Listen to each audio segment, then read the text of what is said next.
బ్లాస్టింగ్లు ఈ జిలెటిన్లు చూస్తా ఉంటే ఆనాడు కాంగ్రెసే కుట్ర చేసిందేమో, మేడిగడ్డ దగ్గర కూడా గిలెటిన్లు పెట్టినరేమో, బ్లాస్ట్ చేసిండ్రేమో అనే అనుమానాలు కూడా బలపడతా ఉన్నాయి.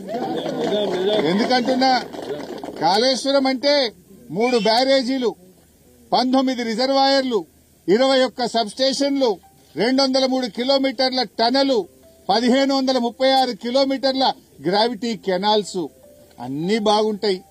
గాడ ఒక్క మేడిగడ్డలో ఒక్క 7వ బ్లాక్ లో గా 2 పిల్లర్లు మాత్రమే ఎందుకు కుంగాయి అని ఇలా అనుమానం వ్యక్తపరుస్తా ఉన్నారు. ఆనాడు అక్కడ ఇంజనీర్లు కూడా కంప్లైంట్ ఇచ్చారు, ఈడ బాంబులు పెట్టారు, గిలెటిన్స్ పెట్టారు అని అక్కడ పోలీస్ స్టేషన్ లో ఆ రోజే కంప్లైంట్ కూడా ఇచ్చారు. ఎందుకంటే మీ బుద్ధి చూస్తుంటే అర్థమవుతుంది. మొన్న ఓపెన్ గా మీరు ఈడ పెద్దపల్లి మండలంలో గిలెటిన్ స్టిక్స్ తో ట్రాక్టర్లతో కాంగ్రెస్ నాయకులు దొరికిపోయారు. ఇవాళ జమ్మికుంట రూరల్ మండలంలో చెక్ డ్యామ్ ను పేల్చారంటేనే మీ నీతి ఏందో, మీ ఆలోచన ఏందో అర్థమవుతుంది.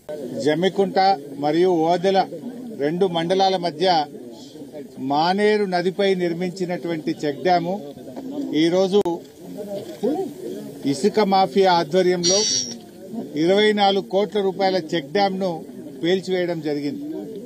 ముఖ్యంగా కాంగ్రెస్ హయాంలో చెరువులను పేల్చివేత, చెక్ డ్యాంల పేల్చివేత నిత్యకృత్యం అయిపోయింది. గతంలో హుసేన్ మియా వాగు మీద ఒక చెక్ డ్యామ్ ను పేల్చడానికి ప్రయత్నం చేశారు. నిర్మల్ జిల్లా స్వర్ణ వాగు మీద ఒక చెక్ డ్యామ్ ను పేల్చేశారు.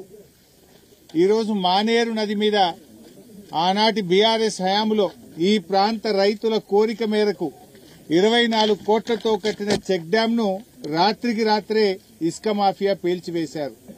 ఇది నేను చెప్తున్న మాట కాదు. ఇటు ఓదెల మండల రైతులు, ఇటు జమ్మికుంట మండల రైతులు, పలు గ్రామాల రైతులు వచ్చి చెప్తా ఉన్నారు. రాత్రి 8 గంటల వరకు మేము చేపలు పట్టాం, ఇక్కడ ఏ ఇబ్బంది లేదు. ఉదయాన్నే 6 గంటలకు వచ్చేసరికి చెక్ డ్యాం పేల్చివేయబడ్డది, నీళ్లన్నీ వెళ్లిపోతున్నాయని చెప్పి స్పష్టంగా చెప్తా ఉన్నారు. అంటే ఇవాళ రాష్ట్రంలో ఇసుక మాఫియా రాజ్యమేల్తా ఉంది. రేవంత్ రెడ్డి పాలనలో కాంగ్రెస్ పార్టీ నాయకులే ఇవాళ ఇసుక మాఫియా అవతారం ఎత్తారు. ఇవాళ వేల కొద్ది ట్రాక్టర్లు, లారీలు అక్రమంగా నడిపిస్తూ ఇవాళ దోపిడీకి పాల్పడతా ఉన్నారు.